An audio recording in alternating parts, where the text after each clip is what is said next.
والسلام على الله نبي وبعد فأعوذ بالله من الشيطان الرجيم بسم الله الرحمن الرحيم قال الله تبارك وتعالى في كتاب المجيد لا أقسم بهذا البلد وأنت حل بهذا البلد آمنت بالله صدق الله مولانا العظيم بلغنا رسوله النبي الكريم أبابا اللهم صل على سيدنا محمد وعلى سيدنا محمد المبارك وسلم صلاة والسلام عليك يا سيدي يا رسول الله صلاة والسلام عليك يا سيدي يا رب العالمين وعلى آلك وأصحابك يا سيدي يا خاتم النبيين حمد و صلاة کے انتہائی واجب الاحترام معزز محترم عالم ذی وقار علماء کرام برادران اسلام منتظمین مجلس حاضر السلام علیکم ورحمۃ اللہ وبرکاتہ۔ آج کی بابرکت اور پرنور محفل اس عنوان سے انعقاد پذیر ہے۔ مجھے بتایا برادر محمد حسین صاحب کہ چند خوش نصیب وہ مسافر مدینہ میں گئے سبحان اللہ اور ان کی اعزاز میں ان کی محبت میں آج کی اس مجلس کا انعقاد کیا۔ تو دعا ہے اللہ تعالیٰ ان کا یہ سفر محبتوں اور سعادتوں کا سفر خیر کا ہو، عافیت کا ہو، سلامتی کا ہو، چونکہ مدینہ پاک کا جو سفر ہے اور حرمین شریفین کی جو حاضری کا سفر ہے، کائنات میں اس سے اچھا سفر کوئی اور ہو ہی نہیں سکتا۔ تو دعا ہے اللہ تعالیٰ آج کی اس مجلس نور کی جو انتظامیہ ہے منتظمین، اللہ ان کی محبت کو قبول فرمائے، ان کی قد و کاوش کو قبول کرتے ہوئے دنیا آخرت کی بہترین بھلائیاں ان کا مقصود و مقدر بنائے۔ تو جو حج ہے یا عمرہ ہے، اس کے ذریعے انسان کو اللہ کی محبت نصیب ہوتی ہے، آقا کریم کا پیار نصیب ہوتا ہے اور ایمان کو مضبوطی نصیب ہوتی ہے جب انسان یہ محبتوں کا سفر طے کرتا ہے۔ حج اور عمرہ یہ تو خیر بہت بڑی سعادت کی بات ہے، یہ تو جذبہ بھی گائے گا نہیں جاتا۔ کسی کے دل میں یہ جذبہ ہے کہ مالک مجھے مدینہ دکھا دے اور عمرہ کی سعادت اور حج کی سعادت عطا کر دے، تو یہ جذبہ بھی انسان کا رہے گا نہیں جاتا۔ ایک حدیث پاک کا مفہوم ہے کہ کل قیامت کے دن ایک آدمی کو لایا جائے گا، اس کا جب نامہ اعمال کھولا جائے گا تو اس میں حج کا ثواب لکھا ہوگا۔ تو وہ جب دیکھے گا تو عرض کرے گا مالک میں نے تو حج نہیں کیا تھا، یہ سعادت مجھے نصیب نہیں ہوئی تھی، لیکن اس کا ثواب میرے نامہ اعمال میں کیسے آ گیا؟ تو جواب آئے گا میرے بندے تو نے حج کیا نہیں ہے، عمرہ کیا نہیں ہے، حرمین شریفین کا تجھے دیدار وہاں جا کے نصیب نہیں ہوا، لیکن وہاں جانے کی تڑپ تو دل میں،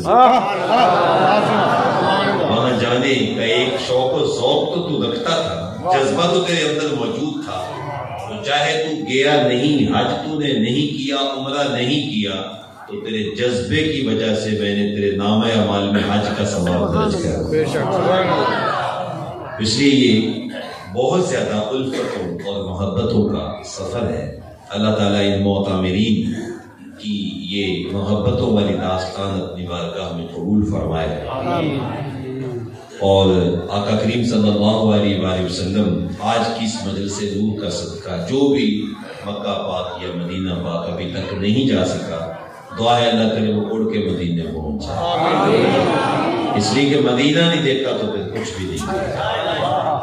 جنہوں ویک کے اکھیاں ٹھار دی ہیں، جنہوں ویک کے ٹھار دا سینہ ہے، ربا تیری ساری خدائی وچو ایکو شہر تے بس مدینہ ہے۔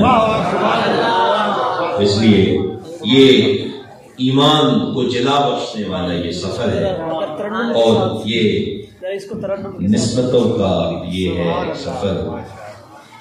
ذوق اگر ہو تو اس کو ذوق سے ذوق کے بغیر تو پھر معاملہ نہیں ہوگا۔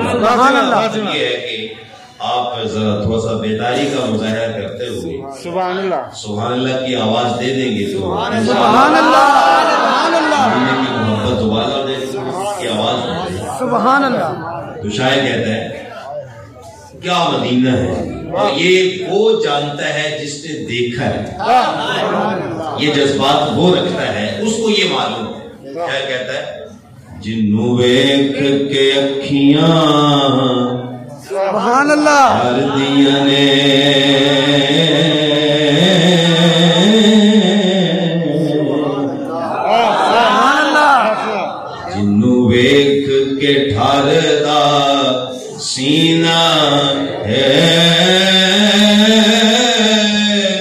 اور ابا تیری ساری خدائی وچوں ایکو شہر تے شہر مدینہ ہے، اور ابا تیری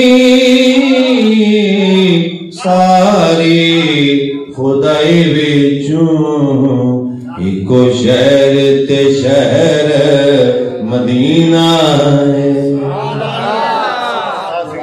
تو یہ سعادتوں کا سفر، یہ محبتوں کا سفر اللہ ہم سب کو بار بار نصیب فرمائے۔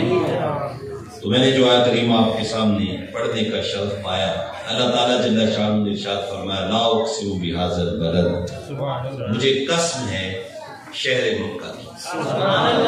قسم اس کی فرمائی جاتی ہے جو عظمت والا، جو عفت والا ہو، اس کی قسم فرمائی جاتی ہے۔ تو فرمایا مجھے قسم ہے شہر مکہ کی۔ مالک قسم کیوں فرمائی؟ قسم فرمانے کا سبب کیا ہے؟ کیا قسم اس لیے فرمائی کہ یہاں تیرا گھر کعبہ ہے؟ تو جواب آیا کعبہ کی عظمت بہت ہے، لیکن قسم کعبہ کی وجہ سے نہیں۔ مالک تو نے قسم حجر اسود کی وجہ سے فرمائی، قسم حتیم کی وجہ سے فرمائی، قسم مطاف کی وجہ سے فرمائی، رکن یمانی، رکن شامی، رکن عراقی، حجر اسود اور سقف کعبہ، مزاب رحمت، یہ ایک ایک گوشہ تو نور و نکھت کا مورد ہے اور اللہ کی رحمتوں کا مرکز ہے۔ اللہ اکبر۔ تو مالک قسم کس وجہ سے فرمائی؟ چاہے زمزم کی وجہ سے، صفا مروہ کی پہاڑیوں کی وجہ سے، ان الصفا والمروہ من شعائر اللہ، فرمایا صفا اور مروہ اللہ کی نشانیاں ہیں۔ تو مالک کس وجہ سے قسم فرمائی؟ تو جواب آیا میرے بندو یہ ساری چیزیں عظمت والی ہیں، مقام والی ہیں، مرتبے والی ہیں، لیکن قسم اس وجہ سے نہیں۔ مالک قسم کس وجہ سے فرمائی؟ فرمایا وَأَنْتَ حِلٌّ بِهَذَا الْبَلَدِ، قسم اس وجہ سے فرما رہا ہوں کہ اس شہر کی مٹی نے محبوب کے طلبوں کے بوجھ سے لیے ہیں، اس شہر کی فضاؤں نے محبوب کی سانسوں کی مہک سونگھی ہے، اس وجہ سے میں اس شہر کی قسم فرما رہا ہوں۔ امام قرطبی فرماتے ہیں اے انت مقیم بہذا البلد، محبوب شہر کی قسم اس لیے فرما رہا ہوں یہاں تو جو تشریف فرما ہے۔ اللہ اکبر۔ جس جگہ پہ محبوب کے قدم آ جاتے ہیں اللہ تعالیٰ جل شانہ اس جگہ کی قسم فرما رہا ہے۔ اس شہر میں تو چلتا ہے، اس شہر میں تو موجود ہے، اس وجہ سے میں اس کی قسم فرما رہا ہوں۔ معلوم ہوا کہ اصل عظمت، مقام اور مرتبہ محبوب کی وجہ سے ہے۔ جس جگہ پہ محبوب ہوں گے وہیں شرف ہوگا، وہیں مجد ہوگی۔ یہی وجہ ہے علماء کے مابین میرے حضرت وہ ایک خوبصورت بات ارشاد فرمایا کرتے ہیں، اختلاف ہے، علمی اختلاف۔ بعض علماء کہتے ہیں کہ مکہ افضل ہے اور اس پہ دلائل دیتے ہیں، اور بعض کہتے ہیں نہیں مدینہ افضل ہے اور وہ اس پہ دلائل دیتے ہیں۔ یہ ایک علمی اختلاف ہے۔ جو مکے کی فضیلت کے قائل ہے وہ مدینہ پاک کی عظمتوں کا انکار نہیں کرتے، بس وہ کہتے ہیں افضل مکہ ہے، اور بعض کہتے ہیں نہیں افضل مدینہ ہے، وہ اپنے دلائل دیتے ہیں۔ لیکن شیخ محقق علامہ عبدالحق محدث دہلوی رحمۃ اللہ علیہ وہ محاکمانہ طور پہ ایک تیسرا قول پیش کرتے ہیں۔ وہ کہتے ہیں بات مکے یا مدینے کی نہیں ہے، وہ کہتے ہیں بات مکان کی نہیں ہے، بات اصل میں مکین کی ہے، بات جگہ کی نہیں ہے، بات ذات کی ہے، بات مکے یا مدینے کی نہیں ہے، بات آمنہ کے لال کی ہے۔ شہباز کہتے ہیں مکہ افضل ہے، دلائل دیتے ہیں، بعض کہتے ہیں مدینہ افضل ہے، دلائل دیتے ہیں، شیخ کہتے ہیں بات مکے یا مدینے کی نہیں ہے، بات آمنہ کے لال کی ہے۔ وہ فرماتے ہیں جب محبوب مکے میں تھے تو مکہ افضل تھا، اور جب حضور ہجرت کر کے مدینہ آ گیا پوری کائنات سے مدینہ افضل ہو گیا۔ چونکہ اب محبوب مدینے میں تشریف فرما ہے، لہٰذا اب پوری کائنات سے مدینہ افضل ہو گیا۔ اور اس بات کو سمجھنے کے لیے ایک سادہ سی مثال میں آپ کو دینا چاہوں گا۔ آپ جانتے ہیں آقا کریم صلی اللہ علیہ وسلم کا فرمان ہے، اگر لوگوں کو پتہ چل جائے کہ نماز کی صف اول میں کھڑے ہونے کا شرط کیا ہے، کتنی فضیلت ہے اس کی، تو لوگ کوڑا ڈالیں اور آپس میں بحث کریں، جھگڑا کریں، ہر ایک کہے کہ میں نے اگلی صف میں کھڑا ہونا ہے۔ تو یہ ایک حدیث پاک ہے۔ اب یہ صف اول کی فضیلت ہے۔ اب میں آپ احباب سے پوچھنا چاہوں گا، صف اول کون سی صف ہے؟ یہ جو محراب ہے، کیا محراب کے ساتھ جو متصل صف ہے یہ صف اول ہے؟ آپ سے پوچھنا چاہوں گا، ماشاءاللہ نماز پڑھتے ہیں، اگر آپ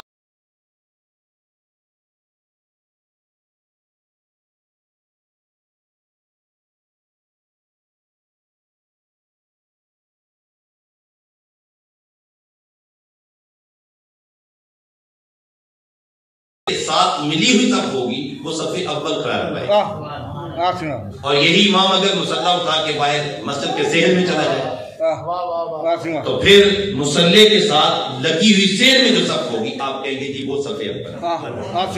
آپ کی توجہ چاہوں گا، اگر مجھ جیسا ایک چھوٹا سا مسجد کا امام اگر مصلی محراب میں رکھے تو شرف محراب کے ساتھ صف والی جو صف ہے اس کو صف اول کا شرف ملے گا۔ اگر مصلی برآمدے میں چلا جائے تو صف اول کا شرف برآمدے میں چلا جائے گا۔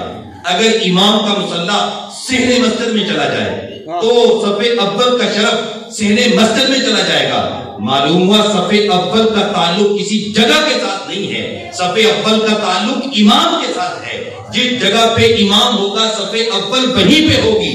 تو معلوم بات واضح ہو گئی، امام اگر محراب میں ہے تو صف اول محراب کے ساتھ والی، امام باہر ہے تو صف اول مصلی کے ساتھ والی۔ لہذا محبوب مکے میں ہے تو مکہ افضل ہے، محبوب مدینے میں ہے تو مدینہ افضل ہو جائے گا۔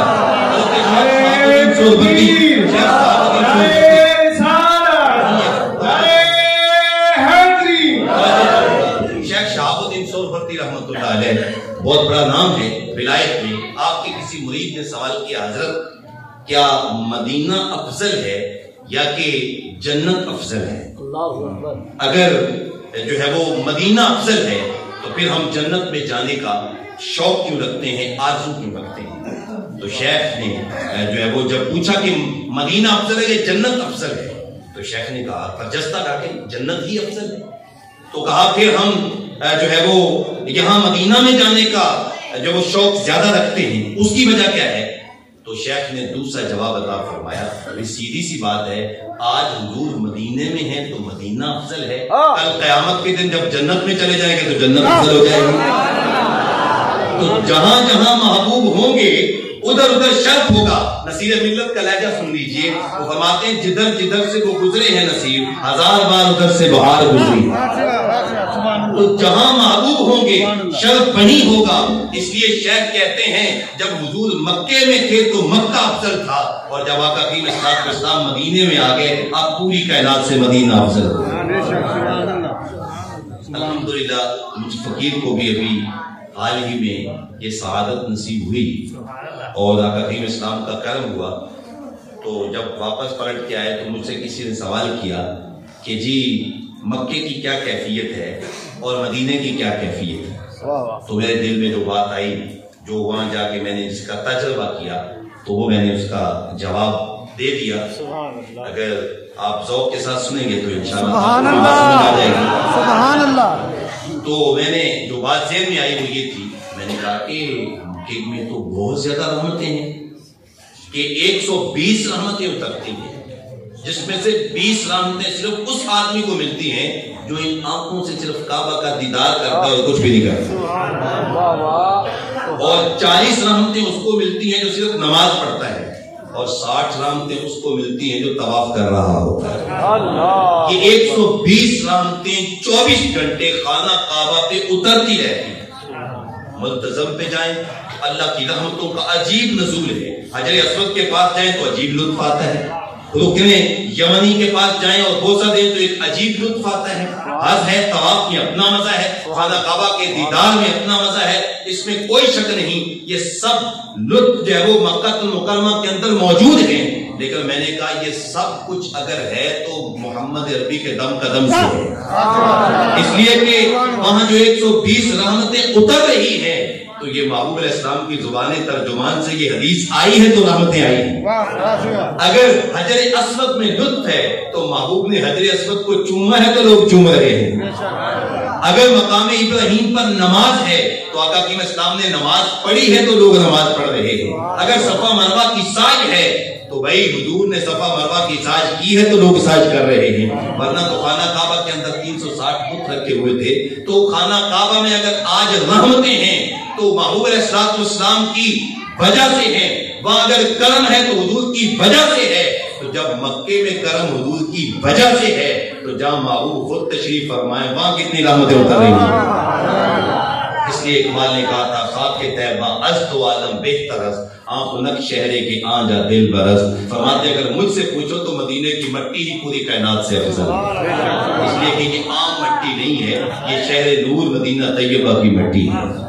اللہ اکبر۔ تو وہ مٹی اس کا شرف اتنا ہے کہ اقبال اس کو اپنی آنکھوں کا سرما بنانا شرف قرار دیتے ہیں۔ جب اقبال گیا لندن میں تعلیم حاصل کرنے کے لیے، آج ہم بھی جاتے ہیں بس اوقات جاب میں چلے جاتے ہیں، امریکہ میں چلے جاتے ہیں، اپنا حلیہ بدل لیتے ہیں اور ایسے متصور بلکہ ہمارے ہاں تو عجیب ہماری حالت ہوئی پڑی ہے، یہاں پہ رہتے ہوئے کوشش کرتے ہیں یوں لباس پہنے جیسے انگریز پہنے، اپنی باڈی کا سلسلہ یوں بنائے جیسے انگریز بناتے ہیں، اور یہ جو غلام قومیں ہوتی ہیں ان کا ضمیر ایسے ہی ہوتا ہے، جو لندن میں چلا جاتا ہے وہ بس اسی طرح کا ہو کے رہ جاتا ہے الا ماشاءاللہ، جو امریکہ میں چلا گیا اسی طرح کا ہو کے رہ گیا الا ماشاءاللہ۔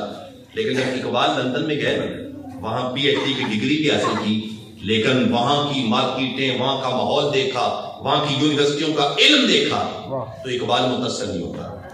اقبال کہتا ہے میں ان سے متاثر نہیں ہوا بلکہ مجھے متاثر کیا کرتے، فرماتے ہیں خیرہ نہ کر سکا مجھے جلوہ دانش فرنگ، سرمہ میری آنکھ کا خاک مدینہ و نجف، کہتے ہیں مجھے لندن کی یونیورسٹیوں نے متاثر نہیں کیا، مجھے یورپ کی بلڈنگوں نے متاثر نہیں کیا، مجھے متاثر کیا ہے تو یا مولا علی کے شہر نجف کی مٹی نے متاثر کیا ہے یا محبوب کے شہر نور مدینہ طیبہ کی مٹی نے متاثر کیا ہے، اس لیے کہ میں نے مدینہ طیبہ کی مٹی کا سرما جو اپنی آنکھوں میں ڈالا، سبحان اللہ۔ اس لیے اقبال نے یہ بات کہی کہ مدینے کی مٹی ہی پوری کائنات سے افضل ہے کیونکہ یہ عام مٹی نہیں ہے، یہاں پہ محبوب تشریف فرما ہے۔ اچھا مدینہ پاک کی اتنی کشش کیوں، کیا وجہ ہے؟ اچھا ایک جگہ ایک بار ہم دیکھ لیں دوبارہ اتنی کشش نہیں ہوتی، لیکن جو مدینے چلا جاتا ہے کشش کے ساتھ جاتا ہے، جب واپس پلٹ کے آتا ہے تو کشش اور بڑھ جاتی ہے، اب دوبارہ جاتا ہے محبت اور بڑھ جاتی ہے۔ تو کیا وجہ ہے؟ ہم نے بڑے بڑے شہر دیکھے، بڑی بڑی جگہوں کا ملاحظہ کیا، ان کو دیکھا، لیکن جو کشش جو محبت مدینے میں رکھی گئی ہے وہ کسی جگہ کی نہیں ہے۔ وجہ کیا ہے؟ بات سادہ سی ہے، کسی شہر کی بنیاد رکھی گئی زبان کی بنیاد پر، کسی شہر کی بنیاد رکھی گئی پانی کے سبب، مکہ المکرمہ کی بنیاد پانی کی وجہ سے، جب زمزم کا چشمہ وہاں پہ جاری ہوا اور وہاں پہ پرندے آئے اور پھر لوگ جرم کا قبیلہ آ گیا اور آہستہ آہستہ آبادی ہوتی گئی اور جب وہ پورا شہر بن گیا تو پانی کی وجہ سے یہ شہر آباد ہوا۔ کوئی قوم کی وجہ سے کچھ علاقے آباد ہوتے ہیں اور مختلف وجوہات ہوتی ہیں علاقوں کے آباد ہونے کی، لیکن میرے بھائی میرے بزرگ محبت اور ذوق لے لیجئے کہ مدینہ طیبہ کی بنیاد زبان پہ نہیں رکھی گئی، مدینہ طیبہ کی بنیاد پانی پہ نہیں رکھی گئی، مدینہ طیبہ کی بنیاد عشق رسول پہ رکھی گئی۔ مدینہ کا شہر آباد ہی حضور کی محبت سے ہوا ہے، اس کی بنیاد میں اصل روح عشق رسول صلی اللہ علیہ وسلم ہے، اس لیے اس کی کشش زیادہ ہے۔ اس سے وہ ایک بات آپ کی بارگاہ میں عرض کرنا چاہوں گا، قطب اول ہجری جب یسرب کے پاس سے گزرا تو اہل یسرب سے اس کی لڑائی ہوگی. اس نے کہا میں تمہاری اینٹ سے اینٹ پہ جا دوں گا. اہل یسرب نے کہا خدا ہمیں کچھ نہ کہنا، اس لیے کہ ہم اپنی زندگی کی سانسیں گزارنے کے لیے یہاں پہ نہیں بیٹھے، ہم تو کسی محبوب کی آمد کا انتظار کر رہے ہیں. ہم کسی محبوب کی آمد کا انتظار کر رہے ہیں. کہا کیا ہوا؟ تو کہنے لگے ہم نے اپنی کتابوں میں پڑھا ہے کہ نبی آخر الزمان ہجرت کر کے اس دھرتی پہ تشریف لائیں گے، تو ہم تو اس لیے بیٹھے ہیں جب وہ محبوب آئے گا ان آنکھوں سے اس کا دیدار کریں گے اور اس کا کلمہ پڑھ کے اس کے غلام بن جائیں گے. تو یہ شہر مدینہ طیبہ کی بنیاد حضور کے انتظار اور حضور کی محبت میں رکھی گئی. اچھا اگلی بات، طبا نے کہا کہ ہو سکتا ہے وہ محبوب تمہاری زندگیوں میں نہ آئے، اگر نہ آیا تو پھر تو تمہارا انتظار رہے گا، چلا جائے گا. تو وہ کہنے لگے کہ کوئی بات نہیں، اگر وہ محبوب ہماری زندگیوں میں نہ آیا ہم مر جائیں گے، ہماری قبریں تو یہاں پہ بنیں گی.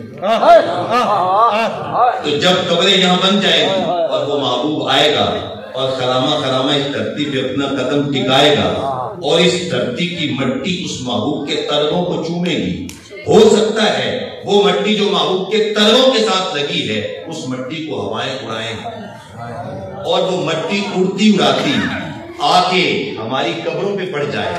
اگر اس محبوب کے قدموں کو لگنے والی مٹی ہماری قبروں پہ پڑ گئی تو ہم سمجھیں کہ ہمیں یہاں رہنے کی معراج مل گئی. میں تلیاں نبی دیے چمگا جمیں ہوندا خاک مدینے دی، میں راما مل مل بیندا جمیں ہوندا خاک مدینے دی. پنجابی کا شاعر نے ایک حد کر دی، جتے سونا قدم ٹکاؤندا سی میرا سینہ لفتا کر.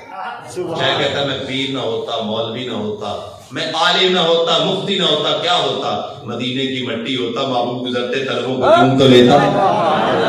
جتے سونا قدم ٹکاؤندا سی میرا سینہ لفتا جاندا سی، میں پھلاں وانگوں کھڑدا جویں ہوندا خاک مدینے دی. اس نے کہا یہ تو بڑے پکے ہیں. اللہ اکبر. اس کے ساتھ 400 علماء طبا کے ساتھ. علماء کہنے لگے اے طبا اگر تو اجازت دے بادشاہ سلامت تو ہم بھی یہی لینا چاہتے ہیں، اس لیے کہ ہم نے اپنی کتابوں میں پڑھا ہے کہ واقعی وہ محبوب یہیں پہ آئے گا. 400 علماء. اس نے کہا تم ایسے نہیں ٹھہرو گے بلکہ میں تمہیں مکان تعمیر کر کے دوں گا. اس نے مکان تعمیر کر کے دیے اور ایک ایک خادم بھی ان علماء کو دیا. پھر ایک خط لکھا اور خط لکھ کے بڑے عالم کو دیا، کہا یہ میری امانت ہے حضور تک پہنچا دینا. اگر محبوب تیری زندگی میں آ جائیں، اگر تیری زندگی میں محبوب نہ آئے تو میری یہ امانت آگے منتقل کر دینا، یہ حضور تک پہنچنی چاہیے. اب وہ امانت کیا ہے، وہ خط کیا، اس کا مفہوم سن لیجئے. اس نے کہا یا رسول اللہ صلی اللہ علیہ وسلم میں آپ کا وہ غلام ہوں جس نے آپ کو دیکھا نہیں، آپ کا دیدار نہیں کیا، ابھی تک آپ اس زمین پہ تشریف نہیں لائے، لیکن میں آپ کے آنے سے قبل آپ کا کلمہ پڑھ رہا ہوں اور میں ہاتھ جوڑ کے درخواست کرتا ہوں کل قیامت کے دن جب آپ شفاعت کا بازو کھولے نا، اس غلام کو بھول نہ جانا، مجھے شفاعت سے مالا مال کر دینا. خط لکھا، عالم کو دے دیا. اچھا ایک شیخ نے جو بات لکھی، شیخ موقف نے، وہ یہ ہے کہ آخر میں اس نے خوبصورت مکان تعمیر کیا اور اس نے کہا کہ یہ مکان میری طرف سے اس منتظر کا ہے جس کا انتظار تم یہاں بیٹھ کے کر رہے ہو، یہ اس کا مکان. اور پھر آقا کی صلاۃ والسلام کا یہ خط طبا دے کر طبا چلا گیا. 1000 سال گزرنے کے بعد حضور مدینہ طیبہ میں تشریف آئے اور وہ واقعہ لمبا ہے. اللہ اکبر. پھر استقبال ہوا اور پھر اونٹنی جا کے حضرت ابو ایوب انصاری کے گھر کے سامنے بیٹھ گئی اور پھر ابو ایوب انصاری جب آئے حضور کا سامان لے کر جب اپنے گھر میں داخل ہوئے تو آقا کریم اسلام نے جب ان کے گھر میں قدم رکھے نا تو ان کا کچا گھر، ان کا آنگن رسول اللہ کی خوشبو سے مہکنے لگ گیا. اور پھر ان کے دل کی جو خوشی تھی، مسرت تھی، اس کو لفظوں میں بیان نہیں کیا جا سکتا. ایک شاعر نے کوشش کی ہے، شاعر کہتا ہے کہہ رہے تھے امروز شاہ شام مہمان شدست و مارا، جبریل باب لائے دربان شدست و مارا. لوگوں مجھے مبارکباد دو، دیکھتے نہیں شام کا شاہ میرا مہمان بنا ہوا ہے اور جبریل فرشتوں کے ساتھ میرے گھر پہ آ کے پہرے داری کر رہا ہے. اور اگر پنجابی کا لہجہ ہو تو ترجمہ یوں بنتا ہے، کہہ رہے تھے مینو دیو نہیں مبارکباد آج میرا ماہی آیا، میرا گھر ہویا آباد نہیں آج میرا ماہی آیا. اللہ اکبر. حضرت ابو ایوب انصاری کے گھر میں حضور نے قدم رکھا. سب سے پہلی ملاقات ابو یعلا سے ہوئی. آقا کریم فرمایا ابو یعلا تیرا نام ہے؟ عرض کی ہاں بندہ نواز میرا نام ہے. فرمایا وہ جو طبہ کا خط تھا میری امانت کو لے کے آؤ. میرا خیال بات آپ کو سمجھ نہیں آئی. اگر بات سمجھ آ جاتی تو پھر سبحان اللہ کی آواز سے مسجد گونج اٹھتی. آقا کریم علیہ السلام اپنے 1000 سال قبل کے غلام کو جانتے بھی ہیں, اس کی محبت کو پہچانتے بھی ہیں. طبہ کا خط تو لے کے آؤ. تو کہتے ہیں میں نے حضور کو وہ خط پیش کر دیا. آقا کریم اسلام نے اس کو چوما اور فرمایا مرحبا یا طبہ, مرحبا یا بن صالح, تو میرے 1000 سال قبل کے غلام تیرا آنا مبارک ہو. تو میں تیرے ایمان کو قبول کرتا ہوں اور میں محمد وعدہ کرتا ہوں کل قیامت کے دن میں تیری شفاعت بھی کروں گا.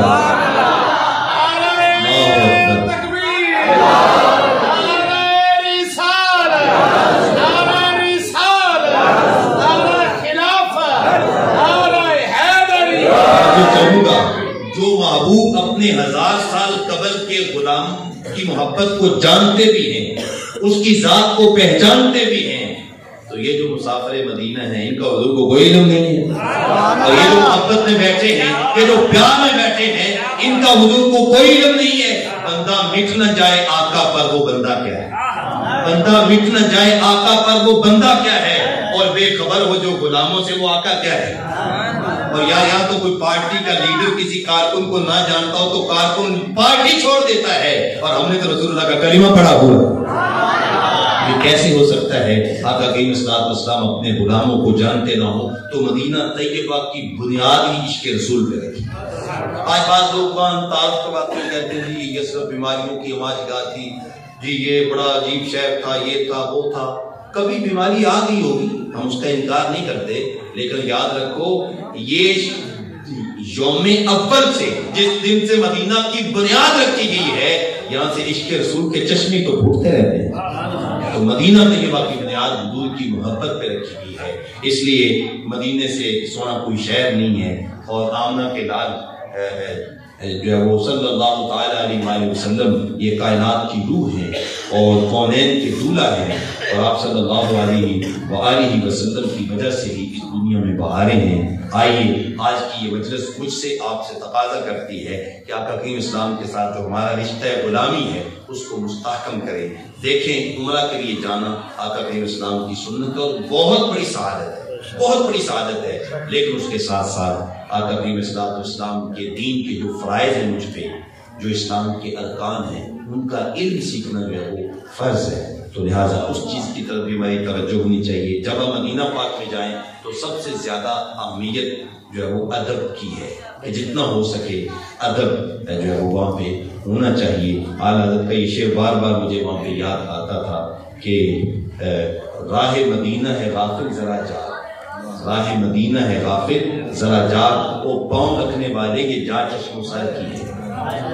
اللہ اکبر اپنے قدم اور یہ خاک پاک, اللہ اکبر اپنے قدم اور یہ خاک پاک. حسرت ملائکہ کو جہاں وضع سر کی ہے, یہاں تو فرشتے بھی سر کے بل چلنے کی حسرت رکھتے ہیں.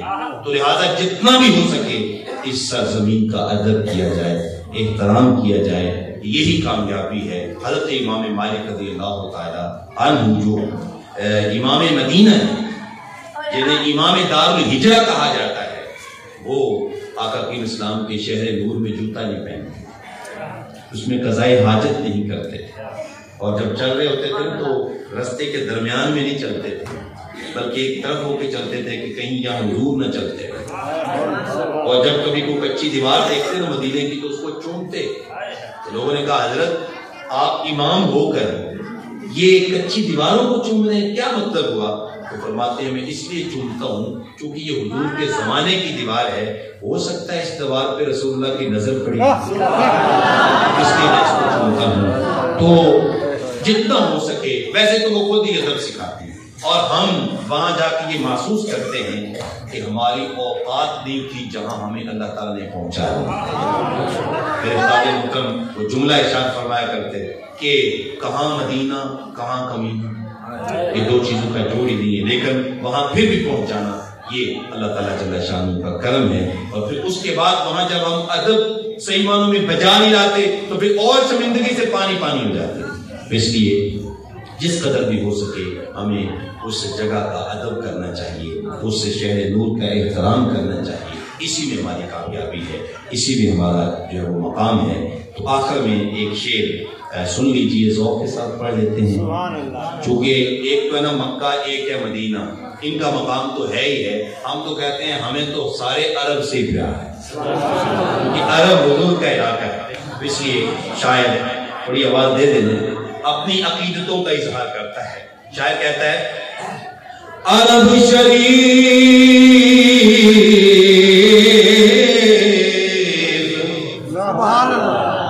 تو صدقے جائیے، وہ جتھے بکریاں یار چلیاں،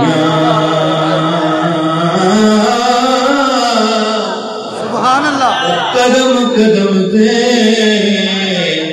میں بوسے دیواں، وہ جتھے تلیاں یار نے لائیاں۔